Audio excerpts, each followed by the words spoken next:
దుష్ట శక్తులు లేదా దయ్యాలు ఉన్నాయా అంటే ఉన్నాయి.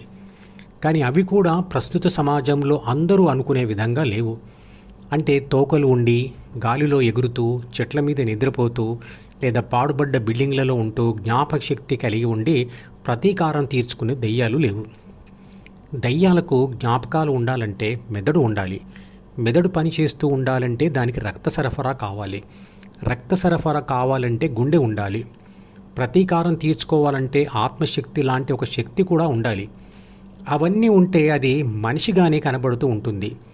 మనిషికి ఉన్నట్లుగా దయ్యానికి కూడా శరీరం ఉంటే అది దయ్యం ఎలా అవుతుంది? మనిషే అవుతుంది కదా. నిజానికి వివిధ సమయాలలో మనుషులే వాళ్ళ ద్వితీయ మనసులను బట్టి దయ్యాలుగా లేదా దేవుళ్ళుగా ప్రవర్తిస్తూ ఉంటారు. దైవత్వం అంటే దేవుడి తత్వం. అంటే ప్రపంచ స్పందనకు దేవుడు చూపించే ప్రవర్తన లేదా ప్రతిస్పందన లేదా స్వభావం. అది ద్వితీయ మనసులో ప్రాథమిక మనసుకు అనుగుణంగా ప్రపంచ అనుభవాలతో మెదడులో ఏర్పడుతుంది. దేవుడికి ప్రాథమిక మనసు మరియు ద్వితీయ మనసులు ఉండవు కాబట్టి దేవుడికి ఏ తత్వము ఉండదు. అందుకే దేవుడు నిర్లిప్తుడు. ఒంటరిగా ఉన్న ఆత్మశక్తి కూడా తటస్థంగా అంటే నిర్లిప్తంగా ఉంటుంది. నిర్లిప్తంగా ఉండే దేవుడికి దగ్గరగా ఉండే మనిషిలోని స్వభావమే సాత్విక తత్వం. సాత్విక తత్వం ప్లస్ ఆత్మశక్తి అంటే సాత్వికత్వం కలిగి ఉన్న మనిషి అంటే సాత్వికుడే. అలాగే తామస తత్వం అంటే దయ్యం తత్వం లేదా రాక్షస తత్వం ప్లస్ ఆత్మశక్తి కలిగి ఉన్నవాడే తామస పురుషుడు. దుష్టత్వం ప్లస్ శక్తి అంటే దుష్టత్వం కలిగి ఉన్న శక్తి అదే దుష్టశక్తి అంటే అదే మనం ఊహించుకునే దయ్యం. అంటే తటస్థంగా ఉండే ఆత్మశక్తికి దుష్టత్వాన్ని జోడిస్తే అది దుష్టశక్తి అవుతుంది. ఇక్కడ రెండు పదాలను జాగ్రత్తగా గమనించండి. ఒకటి శక్తి, రెండు దుష్టత్వం లేదా దుష్టతత్వం. విశ్వశక్తితో సహా సృష్టిలో ఉన్న ప్రతి శక్తి తటస్థంగానే ఉంటుంది. అలాంటి ఏ శక్తికైనా దైవత్వాన్ని లేదా దుష్టత్వాన్ని జోడించవచ్చు. ఉదాహరణకు తుపాకీలోని పేలుడు పదార్థంలో తటస్థ పేలుడు శక్తి దాగి ఉంటుంది. తుపాకీని పేల్చినప్పుడు ఆ శక్తి బుల్లెట్తో కలిసి బయటకు వస్తుంది.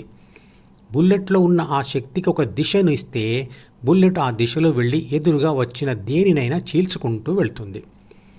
ఆ బుల్లెట్కి ఇచ్చిన దిశ మంచి కోసం కావచ్చు లేదా చెడు కోసం కావచ్చు. ఆ దిశను ఏర్పరిచింది మంచి కోసం అయితే ఆ దిశయే దైవత్వం. అదే చెడు కోసం అయితే అదే రాక్షసత్వం.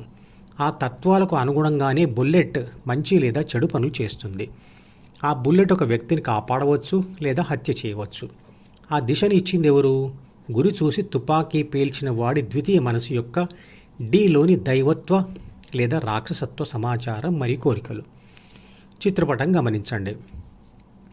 స్థితిశక్తి అయినా, గతిశక్తి అయినా, విద్యుత్ శక్తి అయినా, అయస్కాంత శక్తి అయినా, ఉష్ణశక్తి అయినా, ఆత్మశక్తి అయినా మంచి లేదా చెడు దిశతో కలిస్తే అది దైవశక్తి లేదా దుష్టశక్తి అవుతుంది.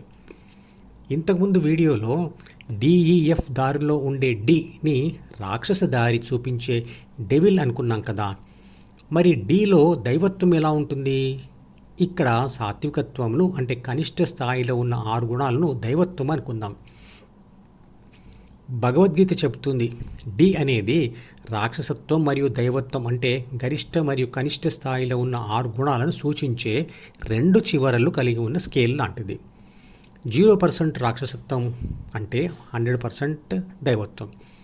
అలాగే 0% దైవత్వం అంటే 100% రాక్షసత్వం. ద్వితీయ మనసు యొక్క డిలోని సాత్విక గుణం ఉన్నవాడు మంచివాడు. అంటే వాడు అతి తక్కువ రాక్షసత్వం కలిగి ఉన్నవాడని అర్థం. కానీ వాడు కూడా మంచి మనిషి కిందికే వస్తాడు, కానీ దేవుడు కాదు. ఎందుకంటే ద్వితీయ మనసును వదిలిన వాడే తత్వాతీతుడు లేదా దేవుడు అవుతాడు కాబట్టి.